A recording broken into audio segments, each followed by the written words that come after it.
ओम परमात्मने नमः। जहाँ सद्भाव लुप्त हो जाते हैं वहाँ सद्विचार काम नहीं करते, अर्थात सद्विचार प्रकट ही नहीं होते। इसको अब आगे के श्लोक में बताते हैं।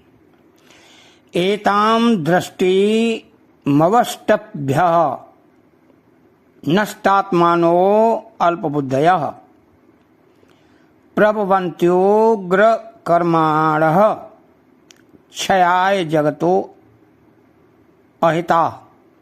अर्थात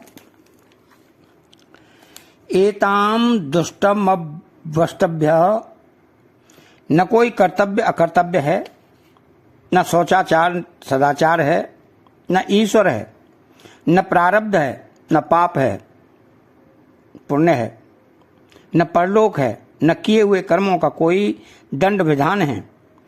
ऐसी नास्तिक दृष्टि का आश्रय लेकर वे चलते हैं। नष्टात्मान, आत्मा कोई चेतन तत्व है, आत्मा की कोई सत्ता है, इस बात को वो मानते ही नहीं। वे तो इस बात को मानते हैं कि कैसे जैसे कत्था और चूना मिलने से एक लाली पैदा हो जाती है, ऐसे ही भौतिक तत्वों के मिलने से एक चेतनता पैदा हो जाती है। वह चेतन कोई अलग चीज है, यह बात नहीं है। उनकी दृष्टि में जड़ ही मुख्य होता है, इसलिए वे चेतन तत्व से बिल्कुल ही विमुख रहते हैं। चेतन तत्व आत्मा से विमुख होने से उनका पतन हो चुका होता है। तो अल्पबुद्धयः, उनमें जो विवेक विचार होता है वह अत्यंत ही अल्प तुच्छ होता है। उनकी दृष्टि केवल दृश्य पदार्थों पर अवलंबित रहती है कि कमाओ, खाओ, पियो और मौज करो। आगे भविष्य में क्या होगा, परलोक में क्या होगा, ये बातें उनकी बुद्धि में नहीं आती। यहां अल्पबुद्धि का यह अर्थ नहीं है कि हर एक काम में उनकी बुद्धि काम नहीं करती। सत्य तत्व यह है कि धर्म क्या है, अधर्म क्या है, सदाचार दुराचार क्या है और उनका परिणाम क्या होता है, इस विषय में उनकी बुद्धि काम नहीं करती। परंतु धनादि वस्तुओं के संग्रह में उनकी बुद्धि बड़ी तेज होती है। तो तात्पर्य यह है कि पारमार्थिक उन्नति के विषय में उनकी बुद्धि तुच्छ होती है और सांसारिक भोगों में फंसने के लिए उनकी बुद्धि बड़ी तेज होती है। तो उग्र कर्माणः, वे किसी से डरते ही नहीं। यदि डरेंगे तो चोर, डाकू या राजकीय आदमी से डरेंगे। ईश्वर से, परलोक से, मर्यादा से वे नहीं डरते। ईश्वर और परलोक का भय न होने से उनके द्वारा दूसरों की हत्या आदि बड़े भयानक कर्म होते हैं। अहिताः, उनका स्वभाव खराब होने से वे दूसरों का अहित नुकसान करने में भी ही लगे रहते हैं और दूसरों का नुकसान करने में ही उनको सुख होता है। तो जगतः क्षयाय प्रभवन्ति, उनके पास जो शक्ति है, ऐश्वर्य है, सामर्थ्य है, पद है, अधिकार है, वो सब का सब दूसरों का नाश करने में ही लगता है। दूसरों का नाश ही उनका उद्देश्य होता है। अपना स्वार्थ पूरा सिद्ध हो या थोड़ा सिद्ध हो अथवा बिल्कुल सिद्ध ना हो, पर वे दूसरों की उन्नति को सह नहीं सकते। दूसरों का नाश करने में ही उनको सुख होता है। अर्थात पराया हक छीनना, किसी को जान से मार देना, इसी में उनको प्रसन्नता होती है।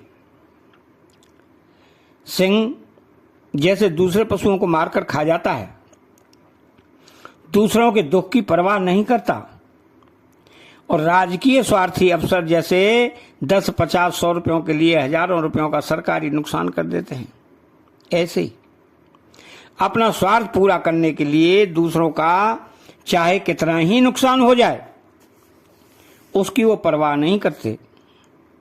वे आसुर स्वभाव वाले पशु पक्षियों को मारकर खा जाते हैं और अपने थोड़े से सुख के लिए दूसरों को कितना दुख हुआ, इसको वे सोच ही नहीं सकते।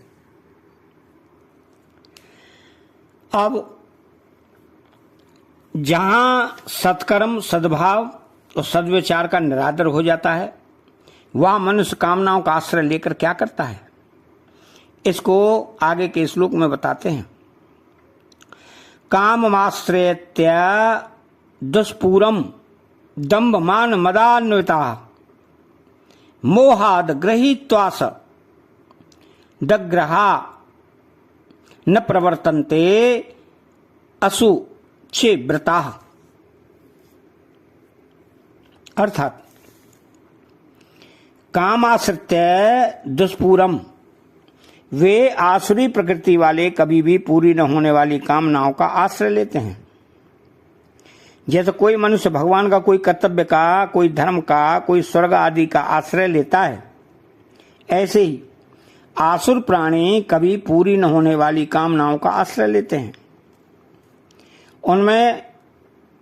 उनके मन में यह बात अच्छी तरह से जची हुई रहती है कि कामना के बिना आदमी पत्थर जैसा हो जाता है, कामना के आश्रय के बिना आदमी की उन्नति हो ही नहीं सकती। तो आज जितने आदमी नेता, पंडित, धनी आदि हो गए हैं, वे सब कामना के कारण ही हुए हैं। इस कारण कामना के आश्रित रहने वाले भगवान को, परलोक को, प्रारब्ध आदि को नहीं मानते। अब उन कामनाओं की पूर्ति किनके द्वारा करें,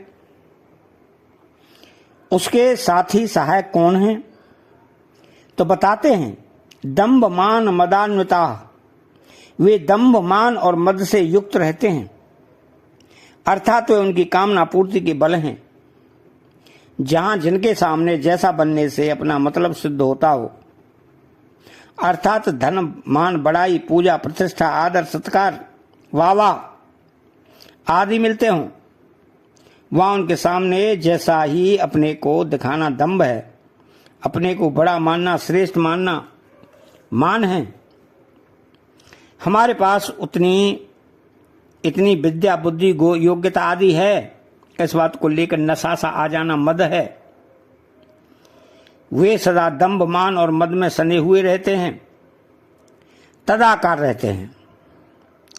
तो असुचित व्रताः, उनके व्रत नियम बड़े अपवित्र होते हैं। जैसे इतने गांव में इतने गायों के भाड़ों में आग लगा देनी है, इतने आदमियों को मार देना है आदि। ये वर्ण, आश्रम, आचार, शुद्धि आदि सब ढकोसलाबाजी है। अतः किसी के भी साथ खाओ पियो, हम कथा आदि नहीं सुनेंगे, हम तीर्थ मंदिर आदि स्थानों में नहीं जाएंगे, ऐसे उनके व्रत नियम होते हैं। ऐसे नियमों वाले डाकू भी होते हैं। उनका यह नियम रहता है कि बिना मारपीट किए ही कोई वस्तु दे दे तो वे लेंगे नहीं, जब तक चोट नहीं लगाएंगे, घाव से खून नहीं टपकेगा, तब तक हम उसकी वस्तु नहीं लेंगे आदि। तो मोहाद गृहीत्वा सदग्राहान, मूर्छा के कारण वे अनेक दुराग्रहों को पकड़े रहते हैं। तामसी बुद्धि को लेकर चलना ही मूर्छा है। वे शास्त्रों की, वेदों की, वर्णाश्रमों की और कुल परमात्मा की मर्यादा को नहीं मानते। प्रत्युत इनके विपरीत चलने वाले, इनको भ्रष्ट करने में ही वे अपनी बहादुरी, अपना गौरव समझते हैं। वे अकर्तव्य को ही कर्तव्य और कर्तव्य को ही अकर्तव्य मानते हैं। हित को ही अहित और अहित को ही हित मानते हैं। ठीक को ही बेठीक और बेठीक को ही ठीक मानते हैं। इन असद्विचारों के कारण उनकी बुद्धि इतनी गिर जाती है कि वो ये कहने लग जाते हैं कि माता पिता का हमारे पर कोई ऋण नहीं है, उनसे हमारा क्या संबंध, झूठ, कपट, जालसाजी करके भी धन कैसे बचे आदि उनके दुराचार होते हैं। तो काम माश्रित्य दुष्पूरम, भगवान ने कहा है कि यह काम बहुत खाने वाला है, महानाश है और अग्नि के समान कभी तृप्त न होने वाला है। दुष्पूरेण पुणा नलेन च, इसलिए सभी कामनाओं की पूर्ति कभी संभव नहीं है। अतः कामना पूर्ति जिनका उद्देश्य है उनको कभी शांति नहीं मिलती। कामना पूर्ति में महान परतंत्रता है, पर आसुर मनुष्य इस परतंत्रता में भी स्वतंत्रता का अनुभव करते हैं। ये धनादि पदार्थ मिल जाएंगे तो हम स्वतंत्र हो जाएंगे। वे शास्त्र, गुरु, ईश्वर, धर्म आदि को मानते ही नहीं, फिर काम के सिवाय और किसका आश्रय लें। अतः चैनल को सब्सक्राइब करें, बेल आइकन घंटी को दबाएं और कमेंट बॉक्स में जय श्री कृष्णा लिखें। बोलो जय श्री कृष्णा।